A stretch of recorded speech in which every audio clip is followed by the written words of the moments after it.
The FTC has dropped its price discrimination lawsuit against PepsiCo. 2 more states are blocking SNAP benefits for soda and candy. And could the end be near for the penny?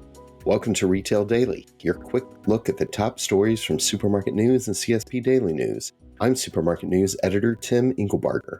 And I'm CSP Executive Editor Hannah Hammond. The Federal Trade Commission has dismissed without prejudice a Robinson-Packman Act lawsuit against PepsiCo.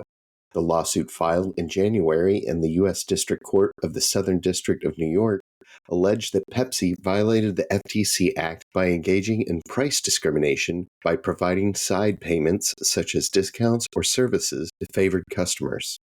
President Trump directed the Treasury Department to stop producing pennies beginning in early 2026 due to their production costing more than what they're worth, 3.7 cents. The government estimates $56 million in savings in the future with penny elimination. But what will this mean for convenience and grocery retailers who will have to start rounding up or down to the nearest 5 cents?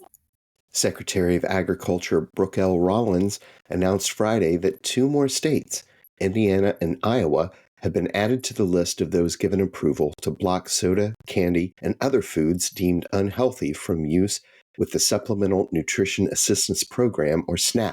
Indiana will ban SNAP use for soft drinks and candy, and Iowa will block the purchase of sweetened beverages, snacks, and candy. Both of those changes will take effect January 1st, 2026.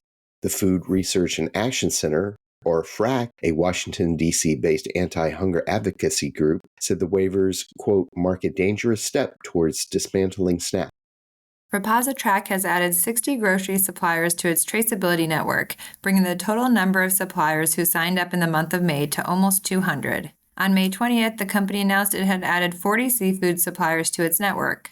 In the weeks prior, 40 grocery suppliers and 50 nut butter product suppliers had joined. In March, the Food and Drug Administration announced it was extending the compliance deadline for its FSMA food traceability rule by 30 months. The rule was originally set to take effect in January 2026.